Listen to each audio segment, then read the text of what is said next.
بنعمته إخوانا وكنتم على شفا حفرة من النار فأنقذكم منها.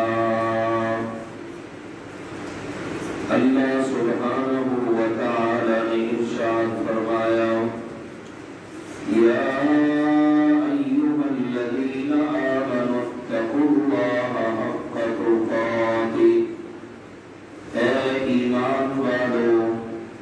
اللہ تعالی سے ڈرو جس طرح اللہ سے ڈرنے کا حق ہے. وَلَا تَمُوتُنَّ إِلَّا وَأَنْتُمْ مُسْلِمُونَ. اور جب بھی تمہیں موت آئے اسلام کی حالت میں ہی موت آئے. وَاعْتَصِمُوا بِحَبْلِ اللَّهِ جَمِيعًا وَلَا تَفَرَّقُوا. اور سب مل کر اکٹھے ہو کر اللہ کی رسی یعنی قرآن پاک کو مضبوطی سے تھام لو اور فرقوں میں نہ بٹو. وَاذْكُرُوا نِعْمَةَ اللَّهِ عَلَيْكُمْ إِذْ كُنتُمْ أَعْدَاءً فَأَلَّفَ بَيْنَ قُلُوبِكُمْ. اور اللہ کی نعمت کو یاد کرو کہ جب تم ایک دوسرے کے دشمن تھے تو اللہ نے تمہارے دلوں میں پیار محبت الفت پیدا کر دی. فَأَصْبَحْتُمْ بِنِعْمَتِهِ إِخْوَانًا. تو تم اللہ کے فضل اور اس کی نعمت و رحمت سے بھائی بھائی بن گئے. وَكُنْتُمْ عَلَى شَفَا حُفْرَةٍ مِّنَ النَّارِ. اور جب تم آپس میں ایک دوسرے کے دشمن تھے تو تم جہنم کی آگ کے گڑے کے کنارے پر تھے. فَأَنْقَذَكُم مِّنْهَا. اللہ نے تمہارے دلوں میں پیار محبت الفت پیدا کر کے تمہیں اس جہنم کی آگ سے بچا لیا. میرے عزیز بھائیوں اور محترم بزرگوں، ایمان اور اسلام اللہ تعالی کی بہت بڑی نعمت ہے. یہ ایمان ہی ہے جو طرح طرح کے لوگوں کو آپس کے اندر جوڑ دیتا ہے. کوئی کالا ہے، کوئی گورا ہے، کوئی بظاہر خوبصورت نظر آتا ہے، کسی کے نین نقش موٹے موٹے ہیں، کوئی مکے کا ہاشمی ہے، کوئی حبشے کا حبشی ہے، کوئی روم سے آنے والا رومی ہے. میرے پیغمبر لو انفقت ما فی الارض جمیعا ما الفت بین قلوبہم. اگر آپ زمین میں جو کچھ بھی ہے سونا چاندی ہیرے جواہرات خشکی کا سامان تری کا سامان ٹھیک ہے نا یہ سمندر یہ سارا کچھ بھی اگر آپ خرچ کر دیتے تو آپ ان کے دلوں میں پیار محبت الفت پیدا نہیں کر سکتے تھے. یہ اللہ ہے وَلَٰكِنَّ اللَّهَ أَلَّفَ بَيْنَهُمْ. لیکن یہ اللہ ہے جس نے ان کے دلوں میں پیار پیدا کر دیا ہے. اور اس کا ذریعہ اللہ نے کس کو بنایا؟ ایمان کو، اسلام کو، رسول پاک صلی اللہ علیہ وآلہ وسلم کو. اس لیے مسلمان دنیا میں جہاں سے بھی ہو جہاں بھی بستا ہو یہ اسلام اور ایمان کے رشتے میں اللہ نے ان کو جوڑ دیا. اتنی آیات ہے قرآن پاک میں. کہیں اللہ نے کہا وَالْمُؤْمِنُونَ وَالْمُؤْمِنَاتُ بَعْضُهُمْ أَوْلِيَاءُ بَعْضٍ. یہ ایمان والے مرد آپس میں ایک دوسرے کے دوست ہیں اور ایمان والی عورتیں آپس میں ایک دوسرے کی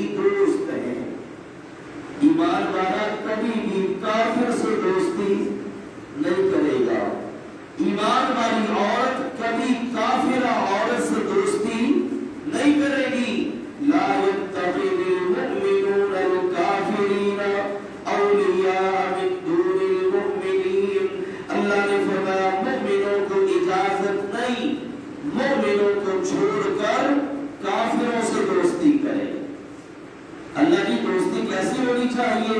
فرمایا انمل المؤمنون اخوہ، مومن آپس میں بھائی بھائی ہے۔ خون کا جو بھائی ہے، خون کا، اس سے تو اونچ نیچ ممکن ہو جائے، لیکن جس نے کلمہ پڑھ لیا ہے نا، اب اس کے ساتھ اونچ نیچ ہو ہی نہیں سکتی، اس کے ساتھ اونچ نیچ نہیں ہو سکتی۔ اس لیے کہ اللہ کے نبی صلی اللہ علیہ وسلم نے فرمایا لا تدخلوا الجنة حتى تؤمنوا ولا تؤمنوا حتى تحابوا۔ آپ نے فرمایا میری امت کے لوگوں تم جنت میں داخل نہیں ہو سکتے جب تک مومن نہ بن جاؤ، اور اس وقت تک مومن نہیں بن سکتے جب تک آپس میں محبت نہ کرو۔